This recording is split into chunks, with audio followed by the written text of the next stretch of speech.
Santa Mónica Radio y TV Más Digital presenta Curso Bíblico con Fray Roberto Armas. Únete a Fray Roberto Armas mientras nos guía en un viaje de descubrimiento y reflexión a través de las Sagradas Escrituras. Explora las enseñanzas de la Biblia, profundiza en su significado y descubre lo que nos dice Dios a través de su palabra. No te pierdas Curso Bíblico con Fray Roberto Armas. Sintonízanos y enriquece tu camino de fe. ¿Qué tal? ¿Cómo están? Muy buenos días, amigos de Radio Santa Mónica. Ya nos encontramos en Curso Bíblico con Fray Roberto Armas. Muy bien, buenos días Sandrita, buenos días a todos los radio oyentes. Feliz año nuevo, porque estamos en el primer programa del año. Primer programa del año, un año más que llegó y un año más que ya hemos comenzado a vivir. Así que se lo deseo que sea fructífero y lleno de la bendición de Dios. Iniciamos con la oración correspondiente. Vamos a iniciar, como todos los martes, poniéndonos en presencia de Dios. Señor, te damos gracias porque nos permites participar en este curso bíblico por medio de la radio. Nos reúnes y nos pones frente a tu palabra. Ayúdanos a acercarnos a ella con reverencia, con atención y con humildad. Envíanos tu Espíritu para que podamos acogerla con verdad y con sencillez, para que ella transforme poco a poco nuestra vida, que ella inunde nuestro corazón y que este corazón nuestro, de cada uno de nosotros, esté abierto como estuvo el de María, Madre tuya y Madre nuestra, y como en ella la palabra se hizo carne, también en nosotros esta palabra tuya se transforme en obras de vida según tu voluntad. Amén. Amén. Iniciamos ya con los profetas mayores. ¿Y cuál es la teología del libro del profeta Jeremías? Bien, si se acuerdan de la semana pasada, pues estábamos hablando del profeta Isaías. Dedicamos a Isaías todo el programa porque creemos que Isaías es el profeta principal de la Biblia y del Antiguo Testamento. Pero también hay profetas importantes como los que vamos a tratar hoy, ¿no? Jeremías, Ezequiel, Daniel, principalmente esos tres. Y tenemos que conocer un poquito de cada uno. Sobre todo estamos tratando en este curso ahora actual la teología de cada uno de los profetas, cuáles son las ideas religiosas más importantes de cada uno de estos profetas. Entonces vamos a decir que la teología que aparece en el libro de Jeremías se resume en una frase: pondré mi ley en su interior, en nuestro interior de todos, pondré mi ley en su interior y la escribiré en sus corazones. La ley, la palabra de Dios, Dios nos la coloca en nuestro interior y la escribe en sus corazones para que la leamos y la podamos entender, ¿no? O sea, la palabra de Dios es protagonista en la teología del profeta Jeremías. La palabra del Señor es la gran protagonista de este libro. Ella se impone al profeta, es más importante que el profeta, y se impone también al pueblo, porque la palabra es más importante que el pueblo. El relato del rollo escrito del profeta Jeremías, damos rollo porque los libros eran rollos en aquella época. Este relato fue destruido y fue después reescrito. Tenemos un poquito en el capítulo 36 sobre eso. Y revela que la palabra del Señor, aun en el rechazo y la oposición de la gente, siempre triunfa y de modo eficaz, porque Dios mismo garantiza su cumplimiento. Dios, como dice en una ocasión, como la lluvia cae en la tierra, la empapa, la fecunda la tierra y después regresa otra vez al cielo, pues igual la palabra de Dios, ¿no? Viene a nosotros, que somos tierra, fecunda nuestra tierra, nuestro corazón, para que esa palabra germine y dé frutos. Y solo después de que ya ha producido esos frutos, esa palabra regresa de nuevo al cielo. la metáfora que emplean también los profetas para explicar el significado de la palabra de Dios en la Biblia. Es una palabra capaz de destruir y de construir de nuevo. Destruye, pero después reconstruye de nuevo en el curso de la historia del pueblo y de todo el mundo.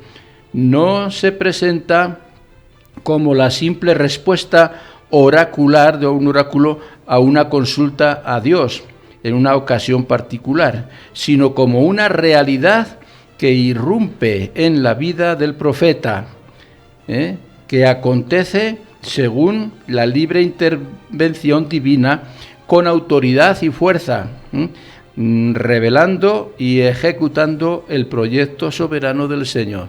Todo lo que Dios propone con su palabra lo va a cumplir, siempre se cumple.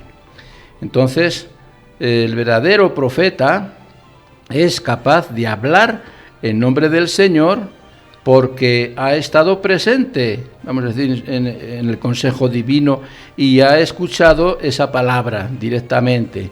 El Dios se revela al profeta y el profeta transmite, ¿no?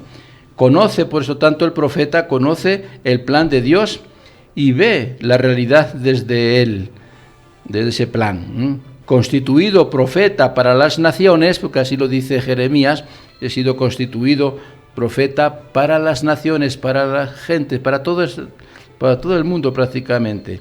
Pues Jeremías es testigo de su poder, del poder de Dios, ¿no? Que gobierna el mundo y que dirige a las naciones para llevar a cabo su proyecto.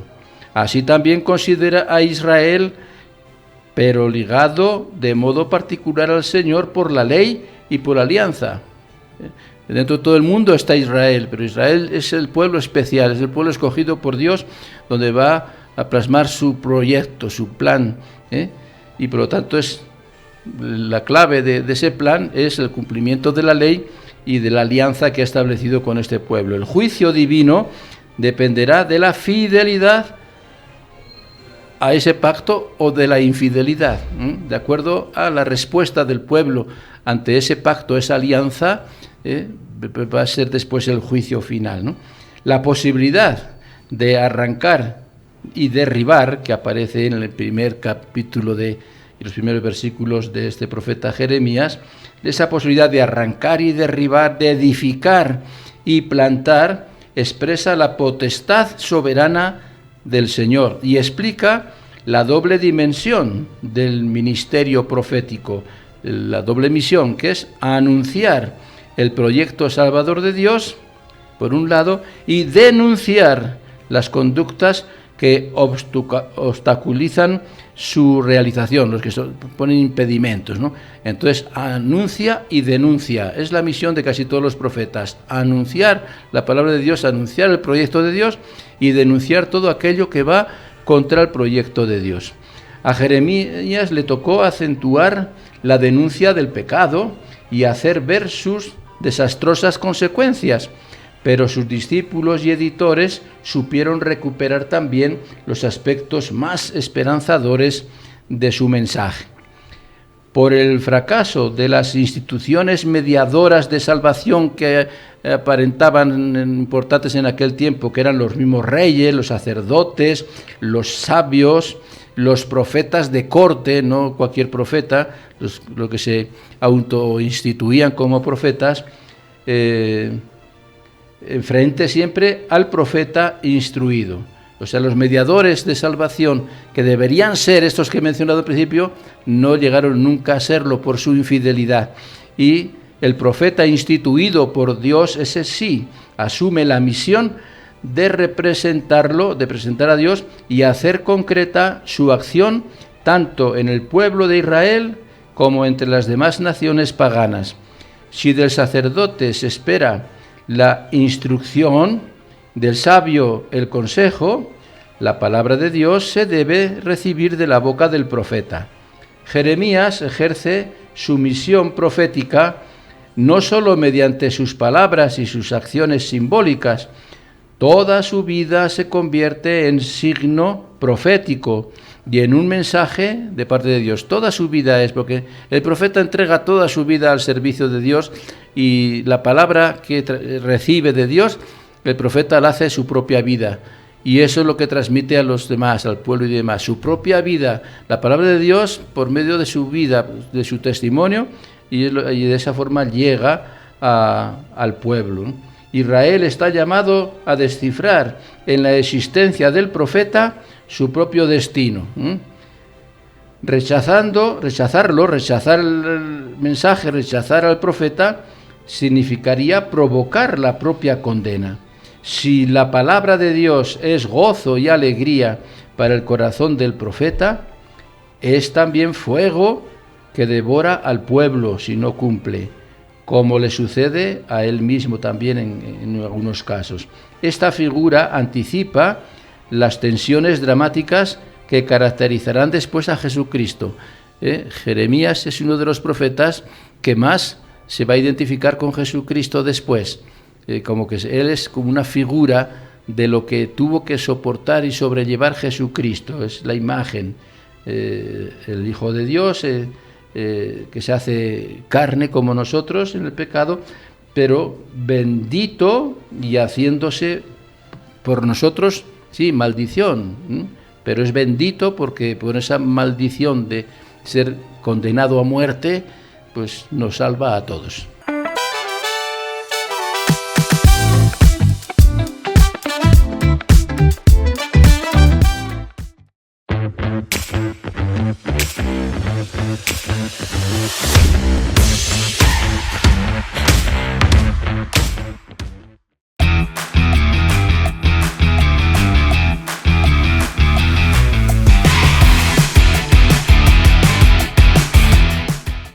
Y seguimos en curso bíblico. ¿Y cuál era la teología del profeta Ezequiel? Sí, ya vamos a pasar a cuál es la teología de este profeta Ezequiel. La frase que centra todo de su teología es: sabrán que hay un profeta en medio de ellos, ¿no? Que el pueblo sepa que Dios sigue enviando profetas, que sigue habiendo profetas que hablan en nombre de Dios, que el pueblo lo sepa. Y lo que pretende Ezequiel es lograr ese objetivo, que el pueblo sepa que todavía Dios le habla, por medio de un profeta o de otro, pero Dios le habla, y por tanto una llamada de atención del profeta a que el pueblo esté más atento a qué es lo que Dios le quiere decir, ¿no? Igual que hoy también tenemos que estar atentos a lo que Dios nos quiere decir. Dios nos habla hoy también, Dios nos habla siempre. Dios te habla a ti, a ti, a ti, a nosotros también. Pero hay que ver por medio de quién nos habla. No va a hablar directamente, no va a bajar Diosito, va a tocar tu puerta y, oye, te quiero hablar a ti, ¿no? Habla por medio de personas. Y esas personas son profetas, mejores o peores, pero son profetas. Entre los problemas y las diferentes inquietudes que afronta y responde este libro del profeta Ezequiel, emerge una preocupación central, la de reanimar la esperanza de una nación sometida a una grave crisis religiosa, también crisis política y crisis cultural, ¿no? En los tres aspectos está esta nación de Israel en crisis, porque las clases dirigentes, las autoridades, los mismos sacerdotes, sumos sacerdotes, deben reconocer que todo lo acontecido no es sólo consecuencia del espíritu de dominación o de las tentaciones imperiales de las potencias del tiempo, como son Asiria, Egipto o Babilonia. Tampoco es la consecuencia de la avidez económica de otras naciones, como son Tiro y Sidón, ni el resultado de la sumisión al poder dominante de las pequeñas naciones vecinas, como son Edom, Moab, Amón, para sacar partido de la situación. A veces el pueblo pues echa la culpa de toda su situación a estas naciones vecinas que sí pretenden pues dominar, ¿no? Pero el profeta quiere explicar que esas no son las causas de su mal. Las causas de su mal son personales de cada uno de los habitantes de de Israel. Ni siquiera se puede atribuir toda la culpa a la maldad ética de los mismos gobernantes, propios o extranjeros. El destino de un pueblo depende de su propia responsabilidad, de los comportamientos justos o equivocados en todos los órdenes, ya sea el moral, ya sea el religioso o el político. Esta perspectiva general retoma en diferentes textos para iluminar una u otra situación concreta, ¿no? Dios no es el culpable de los sufrimientos del pueblo, lo que quiere dejar bien claro el profeta Ezequiel. Dios no es el culpable, nunca lo ha sido. En la misma visión inaugural, las alusiones al relato de la creación, en el capítulo 1 de Génesis, buscan restablecer la conciencia del orden fundamental de la creación, obra del único Dios. A esta imagen cósmica de la divinidad contribuye también la mención de seres mitológicos. Los querubines, mezcla de animales y de hombres, eran sus querubines. Entre Dios, este Dios cósmico, está atento a las necesidades humanas y se puede manifestar como el pastor de su pueblo. Es las figuras que emplea el profeta Ezequiel. Israel debe renunciar al pensamiento de que los otros dioses, que son ídolos, son más capaces de salvarlo que su propio y único Dios, que lo formó y lo ha acompañado desde Egipto. La misma idolatría descrita como prostitución por Ezequiel es figura del sometimiento a otras naciones y de la pérdida de identidad religiosa. Pero la idolatría tiene también formas más sutiles. Hay una idolatría del templo, de su capacidad de ser refugio de la nación necesitada de purificación.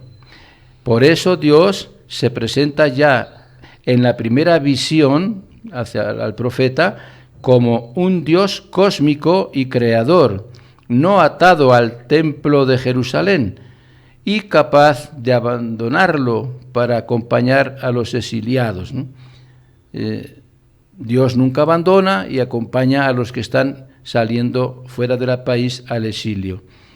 Pero para acudir al Señor y solicitar su ayuda, se deben cumplir, dice el profeta, ciertas condiciones, por ejemplo, la conversión. Para acudir a Dios, a pedir, a implorar perdón, a implorar misericordia, a implorar bendición, primero la conversión, ¿no? No puede ir uno que está adorando a ídolos, acudir a Dios a pedir misericordia. Primero conversión y pureza de conciencia, buenas intenciones en todo lo que pretende hacer. Eso lo dice en el capítulo 20 de Ezequiel, con un acento explícito en la responsabilidad personal. Cada persona que pide ayuda a Dios tiene que mostrar responsabilidad. La justicia o santidad de unos no puede cubrir la culpa de otros, ni la propia justicia puede considerarse una adquisición definitiva. Nadie puede sentirse seguro en las relaciones con Dios por lo que Él ha hecho, pero tampoco el destino personal está determinado de tal modo que una conducta culpable no pueda encontrar una remisión posible. A veces pensaban que las culpas lo llevaban a la condenación definitiva, no, siempre hay una posibilidad de remisión, de salvación. Grandes principios éticos se repiten a menudo en este profeta, principios éticos esenciales, el respeto a la vida, por ejemplo, el respeto también a los bienes del prójimo, la rectitud en la conducta privada, en la conducta privada sexual, el respeto de las leyes hacia los deudores, la generosidad con los necesitados, no oprimir al prójimo con la usura, practicar la justicia y la equidad según las leyes del Señor, resume el comportamiento ético que pide el Dios siempre, ¿no?, cuando acudimos a Él. Una atención especial merece el derecho a la propiedad de la tierra, abandonada a la fuerza por los llevados al destierro. Y es un problema ético y jurídico que afecta a personas particulares y también a la nación en general. Se dedican por eso tan largos pasajes al castigo divino, que acontece por medios humanos, la espada, que es la guerra, a la cual siguen la peste, el hambre, las bestias feroces que ocupan el país desolado y demás, ¿no? Son imágenes que emplea el profeta para amedrentar un poquito al pueblo y hacerlo pensar y repensar un poquito en su comportamiento. Ezequiel ha insistido sobre la propia responsabilidad de Israel en su destino. Israel es responsable de su destino, pero dedica sobre todo los capítulos del 25 al 32 a anunciar el castigo de las naciones que han participado en su caída y en su destrucción, castigo a las naciones que han provocado su derrota. En el conjunto de la profecía de Ezequiel, estos oráculos establecen que el Dios cósmico de la primera visión es también el Dios histórico, que sigue los acontecimientos humanos y compensa a veces las acciones. Como resultado final, Israel recibe una promesa de supervivencia, mientras que los enemigos ancestrales desaparecen en la morada de los muertos. Y la visión final que tiene Ezequiel al final ya de su libro, entre los capítulos 40 y 48, que es la visión final del templo sobre el templo, representa esa esperanza de Israel. Un templo magnífico y su culto organizado hasta en sus más mínimos detalles, la preocupación por la justicia del príncipe en relación con el pueblo y una ecuánime distribución de la tierra delinean un reino futuro más provechoso y más benéfico, que nunca existió antes, pero que Dios lo promete. El mensaje de esta visión, son visiones que ve el profeta Ezequiel, puede justificarse porque hombres y naciones necesitan de esperanza. Esperanza que nunca se realizan completamente, pero que permiten caminar hasta la fuente de agua viva, que es Dios, ¿no? Fuente de agua viva es Dios, y caminar hacia Él, hacia esas fuentes que van a saciar nuestra sed y van a alimentarnos, es motivo de esperanza. Entonces el profeta siempre va a presentar un motivo de esperanza para el pueblo, para que cambien, se preocupen por mejorar en su comportamiento, ser más ecuánimes y más justos, para lograr el encuentro con ese agua viva que es el Dios mismo.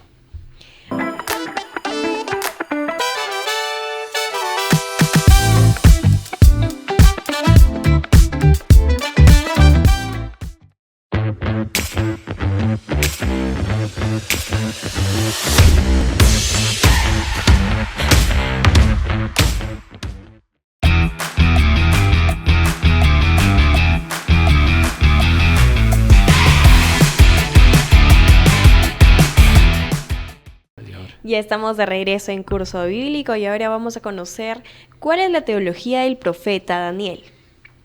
Bien, pues pasamos de Ezequiel a Daniel. Es el cuarto, vamos a decir, profeta de los mayores. Isaías, Jeremías, Ezequiel y Daniel. Daniel también está dentro de los libros, vamos a decir, un poquito proféticos, apocalípticos, y porque tiene por ahí también visiones y demás, igual que Ezequiel. El centro, la frase que centraliza un poquito la teología del libro de Daniel, es que el misterio le fue revelado a Daniel. Cómo Dios revela misterios que no se pueden entender a simple vista, se los revela a Daniel para que Daniel los interprete y así los transmita a los demás. O sea, el tema un poquito es el misterio, lo que no se puede fácilmente comprender, ¿no? Y habla de profecías y demás, de anuncios, de cosas que van a pasar y demás. En la época en que los dominadores griegos, el tiempo de los griegos, pretenden apartar a los judíos de la fidelidad a Dios, pretenden pues introducir su religión mitológica griega y los dioses falsos y demás, pues en esa época de la alianza, que quieren quitar al pueblo de esa fidelidad a la alianza con su Dios, se afirma que hay que había un solo Dios, ¿no? Entonces contra eso los griegos pretenden quitar esa idea a los judíos. Entonces lo confiesan sus fieles y también lo reconocen los paganos, ¿no? Que de todas formas hay un solo Dios, pero el conflicto va a surgir entre el enfrentamiento de la religión griega, mitología griega, idolatría y demás, con la idea de que hay un solo Dios salvador. Dios, lo que transmite el profeta Daniel, lo que quiere transmitir es que Dios es el Señor de la historia, el único Señor de la historia. Los acontecimientos están encuadrados en un plan que Él ha trazado, un plan que Dios ha trazado, el plan de Dios sobre la humanidad, cuyo punto culminante es lo que sucederá al final de los tiempos. Toda la historia camina hacia un final de los tiempos, ¿no? Y eso es lo que anuncia o te pretende anunciar y explicar en la medida de lo que pueda el profeta Daniel. Daniel y los 3 jóvenes que aparecen con él pueden interpretarlo porque el Señor les otorga una sabiduría especial. Los que interpretan cómo va a ser el final de los tiempos son los 3 jóvenes amigos y compañeros de Daniel. Los grandes males de la historia no tienen origen en Dios. Esa es una idea clara también del profeta, porque el pueblo creía que los males provenían de Dios, que Dios castigaba, que Dios mandaba epidemias, que Dios mandaba la guerra, que todo lo que sucedía, bueno o malo, todo procedía de Dios. Entonces la idea bien clara es que los males de la historia del pueblo no vienen de Dios, el origen no es Dios, más bien el origen de esos males son los mismos gobernantes que se comportan como si fueran dioses. A veces hay gobernantes, emperadores, reyes que se presentan ante el pueblo como dioses, que eso también hay hoy también, siempre lo ha habido, ¿no? Que se presentan como dueños del mundo y dueños de los hombres, que pueden hacer lo que quieren. Y un ejemplo es lo que estamos viendo ahora en las noticias últimas, que entre el de Estados Unidos con el de Venezuela y demás, ¿no? ¿Quién quiere dominar? El que se cree dueño del mundo. Bueno, pues para que pensemos cada uno un poquito cómo la historia se repite. Esas pretensiones de ser dominadores del mundo entero y demás también existían ya en tiempos de Daniel y en tiempos de los profetas y a lo largo de toda la historia del pueblo de Israel. Quien tiene todo el poder y toda la autoridad es Dios. Esa es la idea central, es Dios. Los gobernantes lo reciben de su mano. El poder que tiene cada gobernante lo recibe de Dios.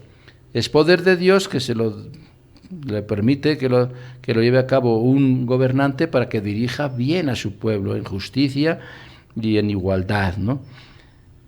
Cuando los que tienen el poder olvidan de quién lo recibieron, entonces se llenan de soberbia, pretenden ocupar el lugar de Dios y entonces actúan a su antojo. Persiguen a los que adoran al verdadero Dios y proponen al pueblo objetos de adoración que los apartan de Dios, ¿no? Los ídolos. Y eso es promovido por ciertos reyes y demás que imponen su propia religión. Ellos se creen dioses, se quieren poderosos y imponen su propia religión y obligan al pueblo a renunciar a su único Dios para rendir culto al Dios que el mismo rey o emperador les está imponiendo, ¿no? El libro de Daniel desenmascara a estos gobernantes. Todo intento de divinizar el poder o al que lo ejerce es una blasfemia que merece el rechazo y el castigo también por parte de Dios.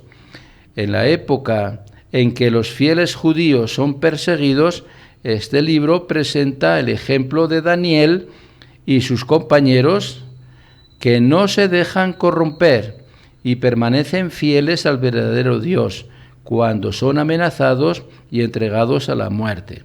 El emperador tiene a Daniel y a esos 3 jóvenes a su servicio. Y quiere el rey, pues el emperador, que era Nabucodonosor, obligar al pueblo y a estos jóvenes también a adorar a su propio Dios, ¿no? Hace una estatua gigante y obligación de todos a adorar a esa estatua, ofrecer sacrificios a esa estatua, pero Daniel y sus 3 compañeros se niegan, son lanzados al horno de fuego, son lanzados a un foso de leones, pero de todos estos castigos, del fuego, de los leones, ellos son liberados por la mano de Dios. Es Dios el que actúa, y ahí se da el emperador de que el Dios de Daniel y de los 3 jóvenes sí actúa y los libera y los salva, cosa que no hacen sus ídolos y sus dioses falsos, ¿no? Entonces Daniel en sus distintos capítulos va explicando estos detalles que son interesantes para fortalecer la fe del pueblo. Este libro, además de ser un libro profético, un libro apocalíptico, es también un libro de educación, de formación, para fortalecer la fe y las ideas religiosas del pueblo.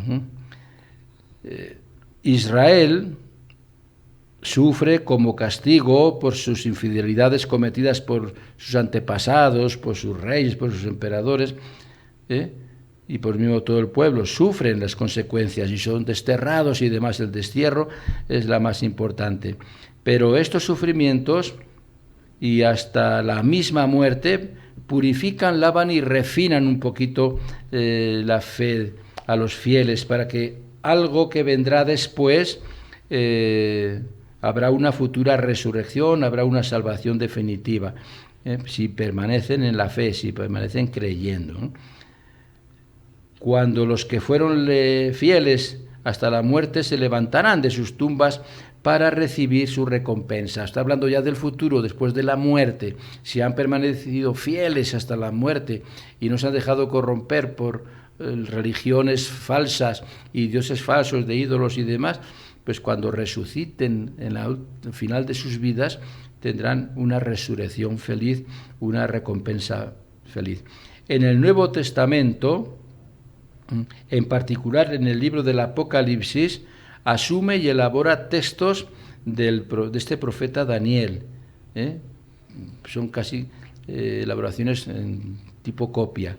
De esta manera muestra a los fieles que la persecución a la que se refiere Daniel no se reduce a la de que los judíos sufrieron bajo las medidas vejatorias de Antíoco IV principalmente, sino que se prolonga en todas las persecuciones de los fieles que los fieles padecen a lo largo de toda la historia. No solamente es de un rey, sino todo tipo de persecución que el judío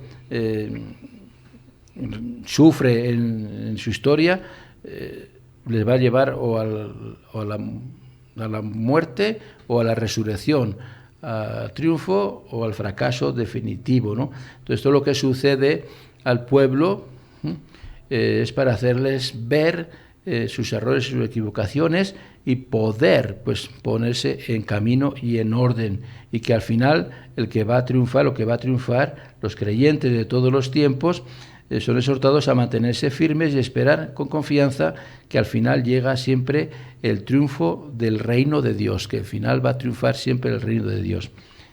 El Nuevo Testamento y la tradición cristiana han entendido que el reino esperado ya comenzó a realizarse con la venida de Jesucristo, ¿no? Todas estas profecías y demás apocalípticas de Daniel se van a cumplir con la llegada de Jesucristo, no con el fin de los tiempos, sino con la misma llegada de Jesucristo, que se va a suceder, pues ya se va a relatar en el Nuevo Testamento. Estamos todavía en el Antiguo Testamento, ¿no?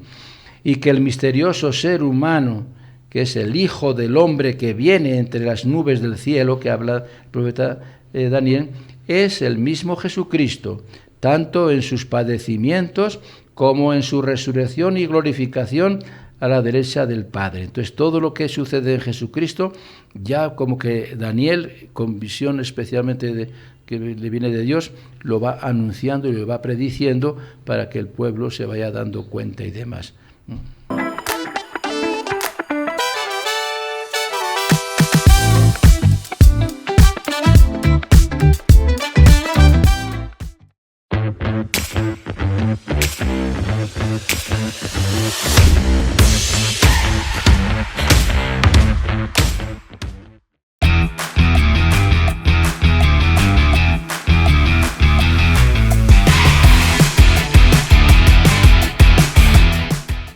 Ya estamos de regreso en curso bíblico y ahora continuamos con los profetas menores. ¿Cuál es la teología de Oseas?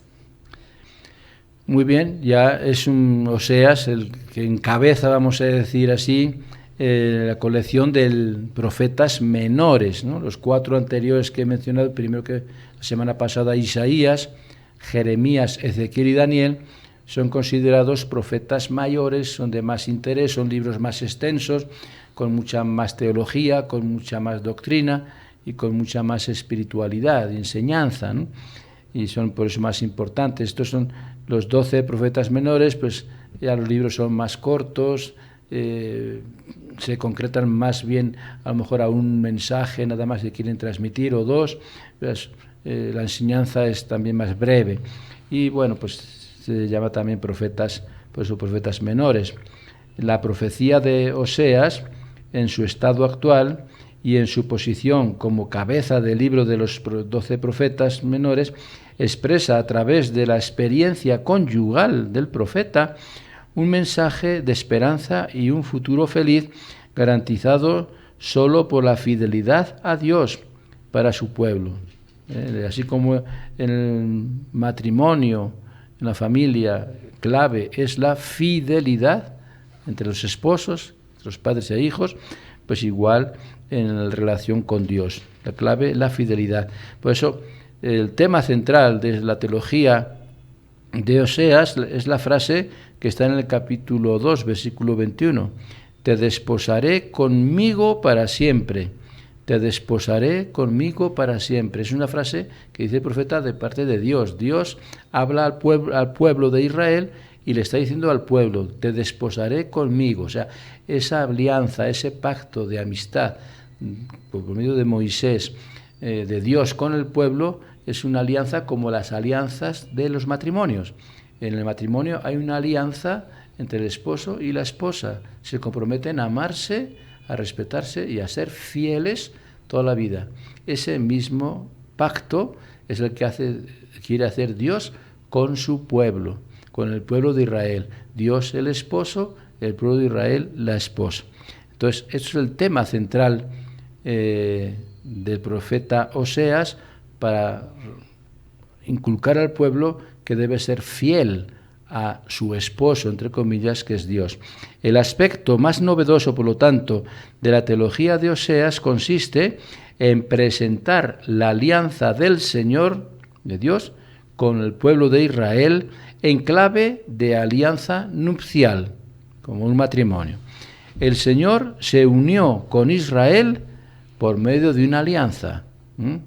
Cuando salen de Egipto, en el Sinaí, Dios se une al pueblo, lo va a guiar a la tierra prometida, lo va a salvar, ¿no? Haciendo un compromiso con él. Yo seré tu pueblo, yo seré tu Dios, estaré siempre contigo, tú serás mi pueblo y obedecerás mis mandatos y demás. Compromiso de Dios con su pueblo y del pueblo también con Dios. El Dios de la alianza es un Dios lleno de amor, y el amor es un constitutivo esencial de la alianza, de toda alianza. Toda alianza, el punto esencial es el amor, ¿no? El Señor quiere amor más que actos de culto. Lo que quiere Dios de nosotros no es tanto que le ofrezcamos culto, que le ofrezcamos sacrificios, que le hagamos a veces novenas, que hagamos procesiones, que hagamos celebraciones tradicionales religiosas. Lo que quiere es que nos amemos, lo principal, que se amen unos a otros. Desde esta perspectiva, toda violación de la alianza con la que Israel está ligado con el Señor es un adulterio. Todo fallo contra la alianza de Dios es un adulterio, porque abandona al legítimo esposo, que es el legítimo Dios, para ir detrás de otros dioses que son falsos. Es como una mujer que abandona a su esposo para ir con otro esposo, Entonces, el primer esposo es el verdadero, el segundo esposo ya es un adúltero, ya es falso, ya es ídolo, ¿no? Así es la relación del pueblo de Israel con Dios y lo que quiere expresar este profeta Oseas. Desde esta perspectiva, toda violación entonces está ligada al adulterio, ¿no? Porque abandona al legítimo esposo para irse con otros dioses. Confiar en potencias extranjeras a veces en otros reyes y demás, ¿no? Y en cultos distintos. Israel piensa que los dioses paganos le han concedido todos aquellos bienes que en realidad fueron dados por el mismo Dios, el mismo Señor, es el que le ha dado tantos dones y tantos beneficios, y después, siendo infieles, achacan que esos bienes los han recibido de los ídolos, de dioses falsos, ¿no? Ante todo esto, el profeta anuncia, pues sí, castigos, pero la acción de Dios contra Israel, cuando le quite los bienes y lo destine al cautiverio, no tiene carácter definitivo. Es un medio para que el pueblo, en su situación de miseria, recapacite y vuelva a su Dios. A pesar de la infidelidad de su pueblo, Dios se expresa en términos que manifiestan su voluntad de perdonar. Dios siempre quiere perdonar, Dios siempre da nuevas oportunidades. Aunque Oseas denuncia a Israel por el abandono de su pareja, que es Dios, la novedad en la profecía de Oseas es la tenacidad del amor de Dios. Dios permanece fiel, el pueblo es infiel, pero Dios siempre permanece fiel y siempre tiene misericordia del pueblo, no abandona a su esposa, que es el pueblo de Israel, inspira siempre perdón, invita a la conversión. El orden de estos dos términos es clave para la teología, porque aquí el perdón precede a la conversión. Primero perdona y después la conversión. Para el futuro queda la perspectiva de una alianza que se llevará para siempre, ¿no? Se sellará para siempre, ¿no? Es lo que promete el profeta Oseas. Siempre es un profeta también de esperanza. Denuncia la infidelidad, denuncia el que se vayan a otros ídolos, pero después dice, Dios te va a perdonar, Dios va a estar siempre contigo, Dios te va a dar siempre otra oportunidad y te va a salvar. El Señor ha amado a Israel desde que era niño el pueblo, desde que era recién formado, y mantiene siempre aquel amor inicial, porque Dios es fiel toda la vida. La imagen del amor paterno de Dios complementa la dimensión matrimonial expresada en los primeros capítulos de este libro. La conversión también aquí se atribuye a la iniciativa de Dios, siempre toma la iniciativa Dios, que declara, no actuaré según el ardor de mi ira, no volveré a destruir a Efraín, al pueblo, porque yo soy Dios, no soy un ser humano, soy Dios, soy el santo en medio de ti, y no vendré para devastar, no vendré para aniquilarte, vendré para salvarte. El tema nupcial, inaugurado por Oseas para expresar la institución de la alianza, el matrimonio, reaparece también después en otros libros, tanto en el Antiguo Testamento como en el Nuevo. Aparece en Isaías, aparece en Jeremías, aparece en el Evangelio de San Mateo, aparece en la carta a los Efesios de Pablo, incluso en el Apocalipsis.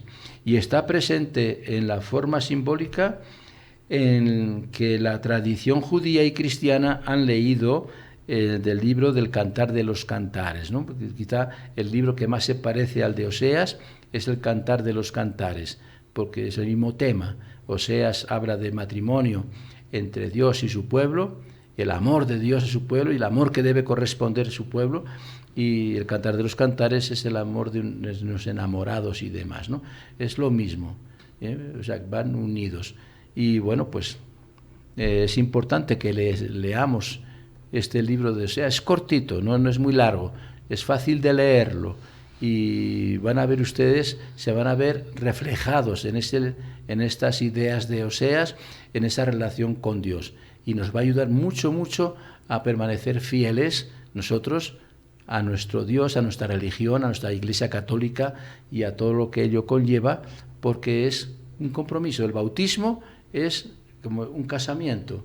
En el bautismo nos presentamos ante Dios, Dios se casa con nosotros en amor, y al bautizarnos nos comprometemos a devolver ese amor y a ser fieles durante toda la vida. Y nuestra vida cristiana consiste en vivir el bautismo toda la vida, o sea, en ser fieles a Dios toda la vida.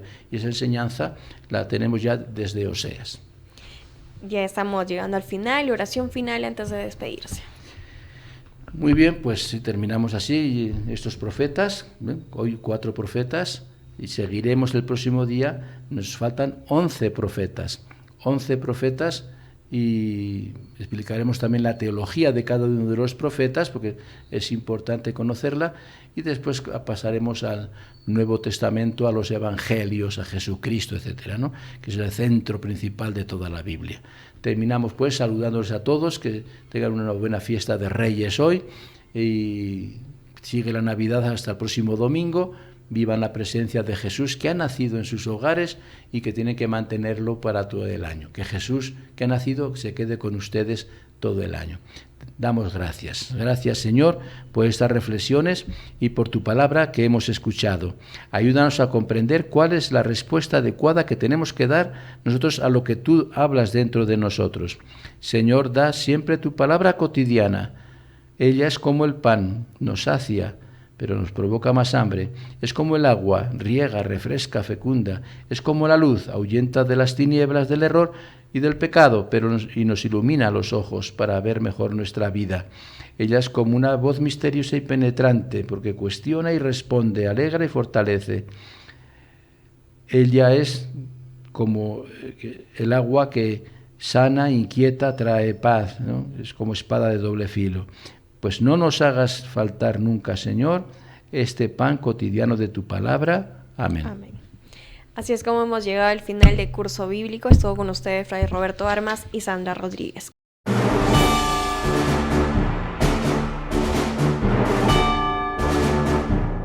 Santa Mónica Radio y TV Más Digital presenta Curso Bíblico con Fray Roberto Armas.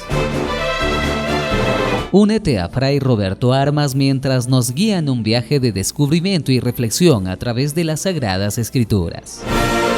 Explora las enseñanzas de la Biblia, profundiza en su significado y descubre lo que nos dice Dios a través de su palabra. No te pierdas Curso Bíblico con Fray Roberto Armas. Sintonízanos y enriquece tu camino de fe.